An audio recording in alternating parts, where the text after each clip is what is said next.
Bonjour, j'espère que tout va bien. Place au cours. Alors, la dernière fois justement, on avait vu donc tout ce qui concerne le régime de Vichy, donc comment ça s'organise, qui est Pétain, quelle est sa vision justement du régime parfait, de la société parfaite. Et du coup, maintenant, on va parler d'un sujet tout aussi joyeux, qui est la tragédie juive, donc l'étape 2. Thème 1, stigmatisation du juif. Donc en fait, à travers ce cours-là, on va avoir tout ce qu'on a vu en fait dans le film La Rafle. Souvenez-vous avec Gad Elmaleh, Jean Reno, etc. Mélanie Laurent. Oui, je crois que c'est ça. Oui, Mélanie Laurent, il me semble. Bref. Alors, dans un premier temps, il m'a paru important de vous donner une définition de stigmatiser. Qu'est-ce que ça veut dire ? Donc, je vous l'ai mis, définition de stigmatiser, imprimer sur le corps de quelqu'un une marque indélébile à titre de châtiment. Alors, là, je l'ai pris dans son sens vraiment très large, stigmatiser. Notamment le 7 juin 1942 avec le port obligatoire de l'étoile jaune. Donc là, on va pas marquer sur le corps en lui-même, mais sur le vêtement. Mais dans l'idée, c'est à peu près la même chose. Donc 7 juin 1942, ça c'est une date à retenir, port obligatoire de l'étoile jaune. Alors, donc en document, je vous ai mis la petite photo donc de l'étoile juive, l'étoile de David, et juste en dessous, je vous ai mis une carte d'identité d'un certain Goldberg. Et la question est la suivante, quelle est la situation des Juifs en 1942 ? Alors pour ça, donc vous pouvez vous appuyer sur le document dont je vais vous parler, mais aussi les documents que je vais vous donner. Alors, on va pas les étudier parce que il y a beaucoup de choses, il y aurait trop de choses à dire, mais je vous conseille fortement de les lire parce qu'ils sont très bien pour comprendre vraiment le contexte. Et en plus, pour celles qui n'ont pas encore fait leur dossier d'histoire, vous avez des documents, justement ici, parfaitement exploitables. Donc voilà, ça vous donne des documents et en même temps voilà, un approfondissement. En plus du film. Et vous allez voir, voilà, tout ce qui se dit là, on le retrouve généralement dans le film. Alors, je vous laisse réfléchir. Donc, quelle est la situation des Juifs en 1942 ? Donc, vous pouvez écrire. Comme le montre la carte d'identité, les personnes juives sont marquées d'un tampon directement sur leur carte d'identité. Point. L'étoile jaune renforce cette idée de mettre les juifs à l'écart, virgule, de les cloîtrer entre eux. Point. Leur religion est vraiment vue comme une marque identitaire, virgule. Ils ne sont plus charpentiers, virgule, médecins, virgule, lyonnais, virgule, français, virgule, etc. 3 petits points. Ils sont tous unifiés autour du mot juif. Alors, qu'est-ce que cela veut dire ? Eh bien, c'est très simple. En fait, ce qu'il faut vous dire, c'est qu'à l'époque, vraiment, on va, comme je vous l'ai mis, tout réunir autour du mot juif. C'est-à-dire que, qui que vous soyez, hein, comme je vous l'ai mis, charpentier, médecin, esthéticienne, lyonnais, français, stéphanois, lillois, nantais, etc., on s'en fout. Vous êtes juif, c'est ce qui compte. Voilà, ce qui compte, c'est le fait que vous soyez juif. Et en fait, c'est ça qui est vraiment horrible, c'est qu'on va, les gens, on va complètement leur faire perdre leur identité propre pour les résumer à « t'es un juif ». Oui, mais non, t'es un juif. Point. Voilà. Et en fait, la carte d'identité montre très bien ça, justement. C'est-à-dire que, vous voyez, vous avez le tampon juif. vraiment sur le nom. Enfin, voilà, le gars, il n'est plus né à... Voilà, bon, bref, on n'arrive pas à lire. Il n'est pas né, il n'a pas de nationalité. Non, ce qu'il faut retenir, c'est qu'il est juif. D'ailleurs, comme je vous l'avais dit, justement, lors des contrôles pour aller du nord au sud, il y avait toujours cette vérification. Et justement, avoir le mot juif placardé sur sa carte d'identité, voilà, valait mieux pas la montrer. Hein, donc bon. Comme l'étoile jaune, pareil, ça va vraiment stigmatiser. C'est-à-dire que les gens, on va plus voir s'ils ont des vêtements à la mode, qu'est-ce qu'ils portent, qui ils sont, leur coupe de cheveux, etc. On ne va plus, vous voyez, on va plus les voir dans leur indépendance, dans leur intimité. Non, étoile jaune, t'es juif. Voilà. Autre chose à savoir, non, t'es juif. Bon. Donc vous voyez, c'est assez terrible quand même, c'est pour ça que je dis une stigmatisation. C'est vraiment, enfin on leur met le cachet et ils ne sont plus que ça. Ils ne sont plus que des juifs. C'est tout. Ils ne sont plus rien d'autre.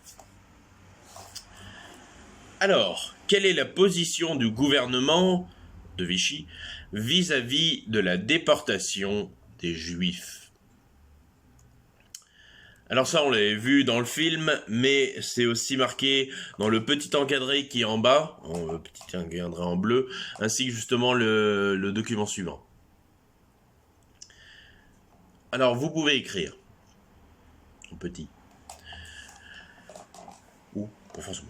Pétain et son conseil de direction prennent la décision de faire appliquer un décret qui autorise l'internement des Juifs de France. Point.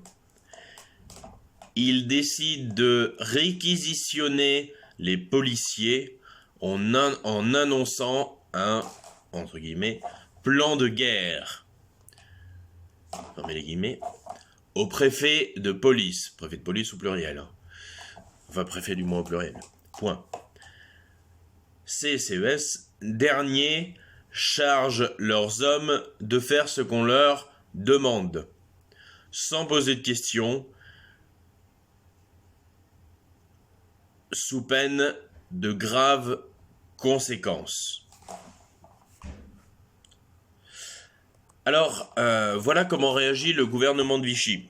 Donc, d'un premier temps, comme vous l'avez vu, voilà, Pétain, il s'en fout. Lui, c'était dans l'article. C'est-à-dire, il a quand même décrété, enfin, lui et son gouvernement, hein, parce que bon, il n'était pas non plus tout seul, voilà, à faire cette horreur. Mais lui et son gouvernement a mis une loi disant, c'est comme si aujourd'hui, voilà, Monsieur Macron, il arrivait sur l'écran et qui disait, voilà, nous avons dessiné une nouvelle loi. Les juifs, maintenant, on les prend, on les embarque. Et ça, c'est une loi. C'est ça qui est important de comprendre, c'est que, enfin, les juifs ne pouvaient pas s'en réchapper. C'est-à-dire, vous voyez, encore ça aurait été, comment vous dire, voilà, un type qui aurait perdu qui aurait, oui, pété un câble et qui aurait rassemblé une foule, je sais pas, moi je dis n'importe quoi, d'une centaine de personnes. Ouais, à la limite, les juifs, là, ils allaient à l'autre bout de la France, et puis voilà, enfin, ou alors ils détruisaient, voilà, la personne en question, et puis basta. Là, non, le problème, c'est que c'est le gouvernement. Le gouvernement est vraiment pro-nazi. Il est vraiment avec les nazis. Donc les juifs, où qu'ils aillent, en France, ils vont se faire lyncher. Et c'est pour ça qu'on va avoir un fort exode. Alors, non seulement de familles juives, mais aussi de familles françaises. Des Français qui vont, voilà, migrer, qui vont aller aux États-Unis, parce qu'elles n'en peuvent plus. Voilà. Et voilà, donc on les met déjà dans cette tension. Et en plus, donc, effectivement, suite à cet article, on a un plan de guerre. Donc, vous voyez, on entre en guerre. Ah, j'ai oublié de mettre mon portable en silencieux. C'est terrible, mettez toujours votre portable en silencieux. Ah. Alors oui, il faut vraiment vous mettre dans l'idée qu'on est dans un temps de guerre. Enfin, on va vraiment mettre le pays sous temps de guerre. Donc forcément, enfin, vous voyez, dans leur tête, c'est légitime. Les gars, on est en guerre, donc forcément, on va faire des trucs pas très jolis. Et donc le gouvernement va vraiment demander au préfet de police. Donc vous voyez, quand je vous dis que tout le monde est pourri, c'est tout le monde est pourri. Enfin, le gouvernement et la police. Donc là, comment vous voulez vous fuir, quoi. Enfin, là, c'est pas quand même c'est quand même les personnes qui sont comment dire, qui dirigent la ville. Et le problème, c'est que justement, ces préfets de police vont dire aux policiers, voilà les gars, vous faites ça, posez pas de questions, vous le faites, point. Si vous ne le faites pas, vous êtes dans la merde. Voilà. En fait, concrètement, c'est ça. D'ailleurs, on le voit bien un moment dans le film où il y a un policier justement qui est à la porte et où il y a l'infirmière qui sort pour fumer, je crois. Et voilà, et lui, il lui dit, bah, moi c'est mon taf, enfin on m'a dit de faire ça, je fais ça, point, enfin je m'en fous. Et bon, c'est vrai que au fond de lui, il sait qu'il y a un petit problème. Il sait que il y a quelque chose qui va pas. Le problème, c'est que bah on lui dit ça, et sinon, bah, c'est lui qui va prendre cher, hein. C'est ça le problème, c'est que lui-même a une famille à protéger. Certes, c'est égoïste, on est d'accord. Mais voilà, enfin c'est difficile à dire. Pour ça, oui, il y avait une chanson de Goldman qui disait si j'étais né à Leinstadt, justement durant ces temps de conflit, on saurait pas ce qu'on serait. Enfin, on saurait pas comment on aurait réagi. Parce que vous vous imaginez, c'est que la France est dans un tel état de terreur et aussi de famine, comme on va le verra après, que on est vraiment dans une psychose. Donc si c'est lui qui prend, au moins c'est pas nous. Vous voyez, on est vraiment un peu dans cet état d'esprit. Non bon, bah voilà, c'est horrible hein, à dire, mais bon, c'est ce cas-là.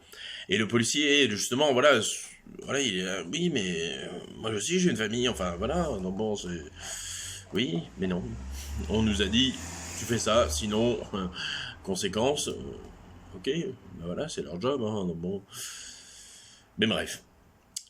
Donc voilà pour le gouvernement et la police justement de cette époque. Alors, grâce au film et aux documents ci-dessous, quelles sont les différentes étapes de la rafle? Ça après, pour celles qui l'ont vu, c'est souvent, voilà, vous avez compris à peu près comment ça marche. Donc, vous pouvez écrire. Tout d'abord, ils sont réunis dans des quartiers, puis peu à peu, les magasins et tout ce qui tourne autour des juifs ferment. Point. Ensuite, la police débarque par surprise et embarque tous les juifs dans des camions avec le strict nécessaire par personne. Point.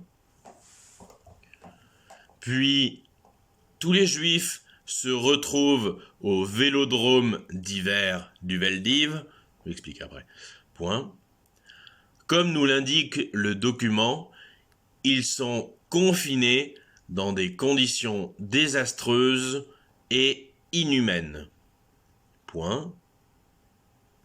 Plus tard, ils sont envoyés dans des camps de transition. Point. Enfin, ils prendront des trains en direction des différents camps de concentration et d'extermination. Point. Final. Donc voilà à peu près comment se passe justement cette rafle. Alors, le mot rafle, justement, il est assez fort. C'est-à-dire, il traduit vraiment très bien ce qui s'est passé. C'est-à-dire, une rafle, c'est le mot rafler, c'est-à-dire prendre quelque chose à quelqu'un par surprise. Rafler.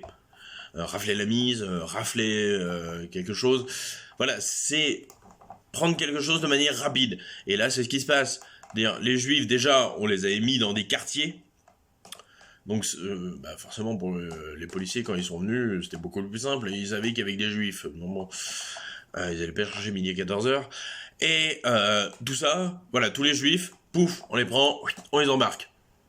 Il n'y a pas de... Oui, est-ce que je peux remplir mes papiers? Est-ce que...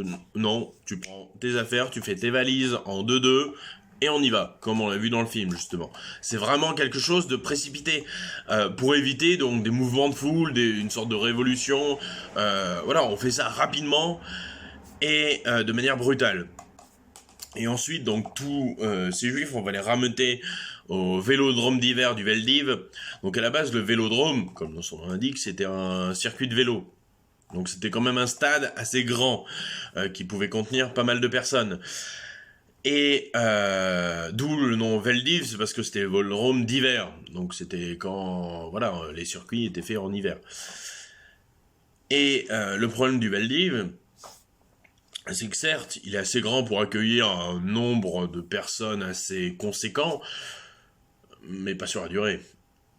C'est-à-dire, 24 heures tout au plus, quoi. Et après, par contre, ça devient problématique, parce que les installations ne sont pas faites pour une utilisation longue. Et tout ça, c'est décrit déjà très bien dans le film, mais aussi dans le texte que vous avez juste en dessous, en dessous dans les documents, où vous avez un témoignage, et comme dans le film, on nous montre que les conditions sont vraiment horribles. Niveau sanitaire, on n'en parle même pas, les toilettes sont bouchées, c'est terrible. Ensuite, quand on parle de nourriture, là pareil, c'est une miche de pain si vous avez si vous avez de la chance. L'eau, si vous avez de la chance aussi. Voilà, et aussi bien pour se laver que pour boire. Du coup, forcément, quand vous avez plein de gens, que vous réunissez plein de gens à un même endroit, qui ne peuvent pas se laver, pas manger et pas boire, dans des conditions, déplorables, et beaucoup de malades, beaucoup de maladies. Et surtout, ça se transmet très vite. Donc, imaginez le corona là dans le Veldiv, oui, tout le monde est contaminé en à peine 2 jours. C'est terrible. Et encore, même 2 jours, je trouve que je suis gentil. Voilà, ça va très vite. Enfin, tout se contamine et même au-delà des maladies, c'est surtout aussi la peur. C'est-à-dire la peur est presque qu'il y a de pire, parce qu'elle angoisse les gens, ça les fait stresser, enfin, ils paniquent, et il y en a des gens il y a des gens qui vont se suicider. Enfin, vous imaginez, vous êtes dans le stade, tout le monde voit. C'est-à-dire, la femme, là j'ai vu un témoignage d'une femme qui avait sauté de tout en haut, tout le monde l'a vu. Et tout le monde l'a vu en bas. Donc c'est pour vous dire que, tout le monde est témoin en fait de ce qui se passe. C'est ça qui est assez horrible justement. Alors, ensuite, donc nous allons voir... oui, je vous ai dicté, oui. Comment réagissent les Français non juifs? Parce que c'est vrai qu'on a souvent la réaction des juifs, mais on n'a pas souvent la réaction des Français non juifs. Alors, vous pouvez écrire... Ils cherchent à sensibiliser les gens sur l'atrocité de la rafle. Point. Ils parlent aux maires et enseignants car ils sont, donc les maires et les enseignants, car ils sont au contact des enfants et adolescents et sont donc plus susceptibles, susceptibles, et sont donc plus susceptibles de s'émouvoir à la vue de ces messages, CCES, ces messages. Point. On s'adresse également directement aux enfants non juifs pour les interpeller sur le fait que leurs copains ne sont pas absents par hasard, mais qu'ils ont été déportés. Point. Final. Donc voilà, on va s'adresser, on va pas s'adresser à n'importe qui, justement, aux maires et enseignants, comme je vous le dis. Voilà, enfin, personnellement, justement, je fréquente des jeunes, c'est-à-dire bah, vous, justement, vous êtes des jeunes. Donc c'est vrai qu'on est beaucoup plus sensibilisé à la jeunesse, puisqu'on vous côtoie constamment. Et notamment dans ce contexte, voilà, enfin comme les maires, les enseignants, bon attention, pas de la même manière, mais on est sensible parce que justement, on connaît les jeunes, on est à leur contact. Et attention, je dis pas que les autres métiers, on s'en fout des jeunes, non, quand même. Mais nous, comme on est au contact, enfin, enseignants et maires, on est au contact des jeunes, on sait à peu près de, voilà, on est beaucoup plus ému. Et on s'adresse aussi également donc aux enfants non juifs pour leur faire comprendre dès leur plus jeune âge qu'il y a un problème, qu'il y a quelque chose qui ne tourne pas rond, que si leur copain ou copine elle n'est plus là, voilà, c'est pas parce qu'il a déménagé, non, c'est parce que justement il a été déporté. On veut vraiment leur faire prendre conscience. On veut vraiment lutter contre cet endoctrinement. Dire, on veut pas que le régime de Vichy aille voir les petits enfants et leur dise oui non mais votre copain était un juif, enfin il méritait, il fallait pas que vous soyez copain avec lui. Voilà, enfin, allez jouer avec vos copains blancs, enfin blancs chrétiens, et puis voilà. Non, justement, là, les Français veulent vraiment faire réagir les gens. Et c'est de là qu'on va découler justement sur la résistance.